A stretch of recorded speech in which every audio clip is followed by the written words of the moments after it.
ان الحمد للہ والصلاة والسلام علی رسول اللہ ان صلاتی و نسکی و محیای و مماتی للہ رب العالمین۔ بے شک میری نماز، میری قربانی، میرا جینا اور میرا مرنا اللہ رب العالمین ہی کے لیے ہے۔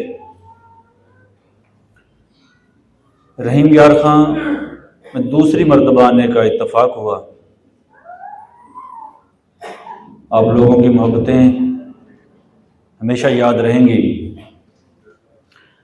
IHMA کے ذمہ داران، انتظامیہ، میرے بہت پیارے ہومیوپیتھ میری بہنیں، اللہ تعالیٰ آپ کے علم و عمل میں اضافہ کرے، اللہ تعالیٰ آپ کو دست شفا عطا کرے، ہم وہ کام کر جائیں جس کے نتیجے میں اس کی مخلوق کی بھلائیوں کا سامان ہو اور ہمارے لیے اخروی کامیابیاں جو ہیں وہ اللہ تعالیٰ عطا کر دے۔ 10 سے 12 منٹ کے اندر اندر میں کوشش کروں گا کہ وہ گفتگو کر جاؤں جو آپ کو آج شام اور کل آپ جب کلینک پہ بیٹھیں تو آپ کو فائدہ ہو اس کا۔ ہومیوپیتھک پرانے امراض میں کیسے کام کرتی ہے، اس موضوع پہ رحیم یار خان کے دوستوں کے ساتھ پچھلی مرتبہ بھی بات ہوئی۔ میں بات پھر وہیں سے شروع کروں گا کہ اگر آپ کے پاس کینسر کا کیس آتا ہے، ہیپیٹائٹس کا بگڑا ہوا کیس آتا ہے، آپ کے پاس IBS کا کیس آتا ہے، آپ کے پاس برین ٹیومر کا کیس آتا ہے، تو ہم نے آغاز کیسے کرنا ہے، ہم نے ان گتھیوں کو سلجھانا کیسے ہے کہ ہم نے آگے کیسے بڑھنا ہے۔ اور ہمارے پاس بہت آسان راستہ یہ ہے کہ ہم فلسفہ ہومیوپیتھی کی طرف توجہ دیں اور میازم کو سمجھیں۔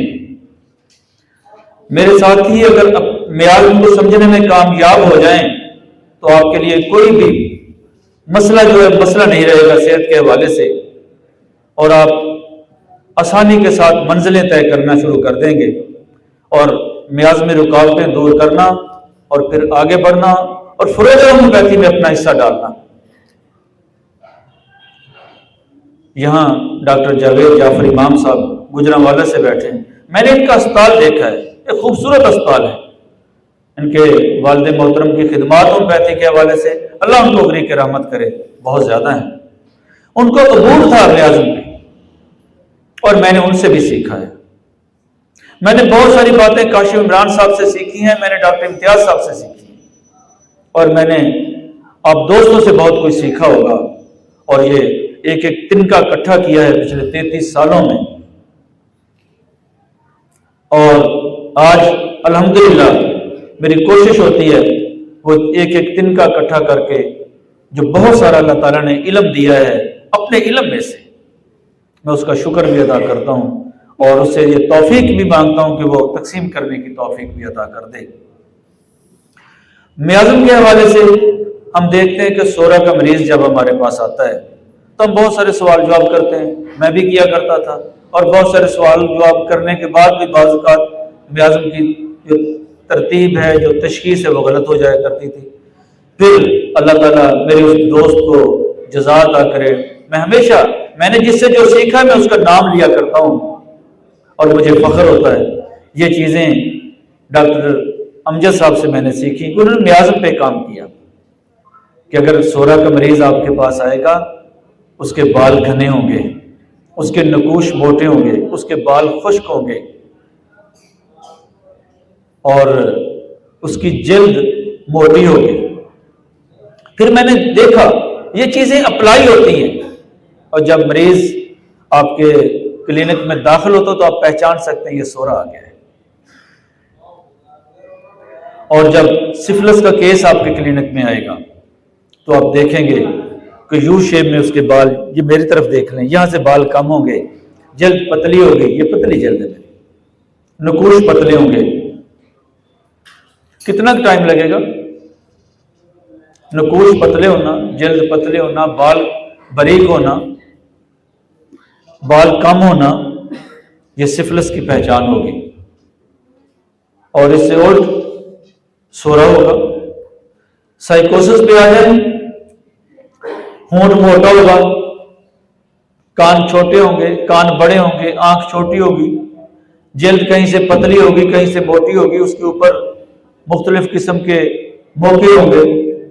تو آپ یہ دیکھیں یہ سفلس ہوگا. جسیم ہوگا، گردن موٹی ہوگی. اور دبلا پتلا جس طرح یہ بچہ کھڑا ہے سامنے، ٹیوبر. کتنا ٹائم لگے گا؟ 30 سیکنڈ. چہرہ دیکھا، میازم تجویز ہو گیا. اگر آپ میازم تجویز کرنے میں کامیاب ہو گئے تو یقین جانیے آپ نے درست راستے کا انتخاب کیا ہے. اب مجھے خانے وال سے رحیم یار خانے میں کوئی مانے نہیں ہے کوئی چیز. مجھے پتا ہے کہ یہ راستہ رحیم یار خان کو جاتا ہے. اب اس کے بعد میں نے یہ دیکھنا ہے کہ رحیم یار خان میں انٹرچینج سے تو اتر گیا ہوں، اب میں نے کہاں جانا ہے. پھر مجھے دیکھنا ہے کہ مریض کی پرسنالٹی کیسی ہے، اس کی پرسنالٹی کی دوائی تجویز کرنی ہے. وہ لائکو ہو سکتا ہے، کاسٹک کم ہو سکتا ہے، وہ پلساٹیلا اور لیکسس ہو سکتا ہے، کوئی بھی ہو سکتا ہے.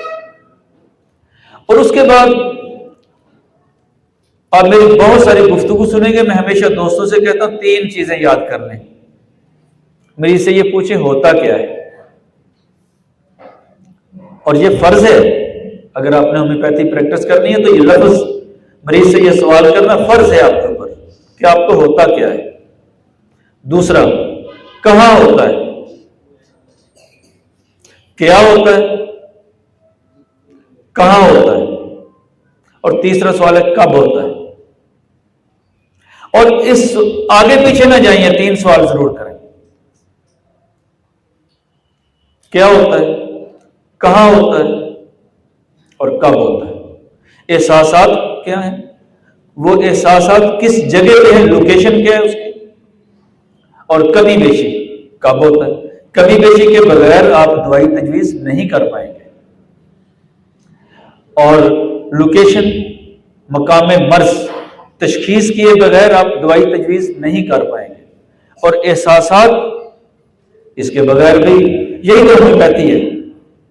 اپنے میازم، پرسنالٹی اور پھر یہ 3 سوال.